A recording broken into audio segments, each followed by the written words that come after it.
So now that we understand the difference between hydraulic as well as a telescopic front fork tube, we're going to start by looking at the components inside a fork and what makes it, what counts for preload, rebound, and dampening.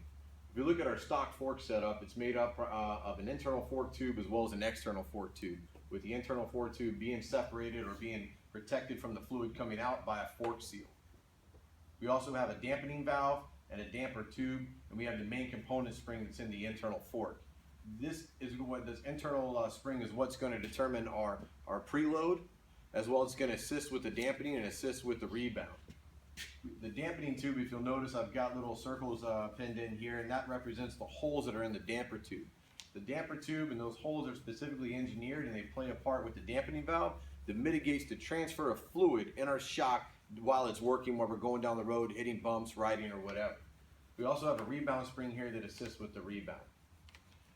Obviously we have fork oil in here. I think most people start out, I think they come from the factory with about 20 weight in them. A lot of guys are using the Screaming Eagle heavyweight, and a lot of other guys are also using the 30 weight aftermarket oil. As we move over to the air ride, along with the use of a piston and a cut spring, we're not going to change much from the stock setup.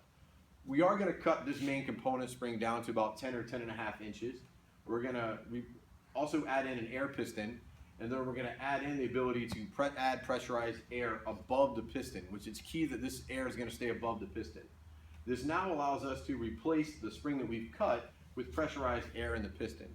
This amount allows our preload to be adjustable at this point, because now we can essentially take away or add to the tension that was on that spring before. And that piston's just going to come back down and pressurize onto that spring. We still have preload, we still have dampening, and we still have rebound capabilities. In fact, everything below that piston is still going to act as if it was a stock shock. The only thing we're essentially changing is we're going to make the length of that spring theoretically adjustable. Now, when we move over to air over oil, we're removing some of the major components. Number one being the spring. When we take away that spring, we have now lost all preload. The only thing that we could possibly give us any preload would be the pressurization of the oil by the air. If we go back over here, you'll notice that all the air pressure stays specifically above the fork seal. We're at no time inducing any added pressure other than what was there stock to the fork seal. Here, if you look at the air over oil, the pressurized air is now below that seal, causing undue pressure on that seal. And I've heard a lot of people say, well, 70 psi is not enough to really blow that seal. But we have to look at the fact that fork seals fail over time naturally.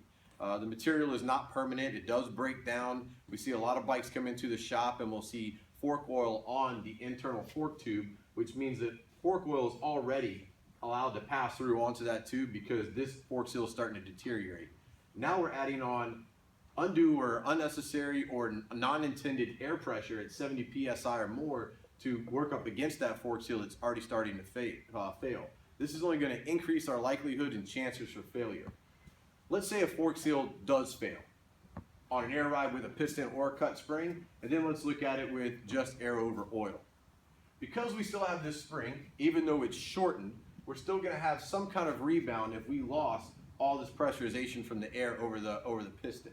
So when you're hitting, a lot of people have said, back up here for a second, I've heard it said several times that you air out the front and your fork's fully compressed. There's not enough tension on that spring to keep the fork from fully compressing, so I can't understand why it would play any role.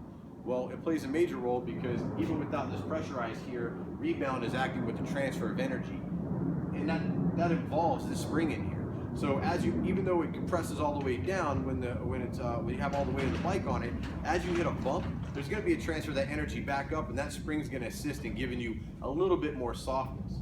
When you go to air over oil, you remove all of that capability from the system, and every time you hit a bump, it's just going to be coming back out and smacking metal every single time. So this is the main reason why we choose to use the air pistons as well as the use of a reduced length spring over air over oil, because we're going to reduce the chances of a fork seal failure, and in the case that happens, we do have some kind of use of our suspension, even though it's going to be a lot less than desired. It is a little bit added of a safety net versus none at all on the air over oil fork setup.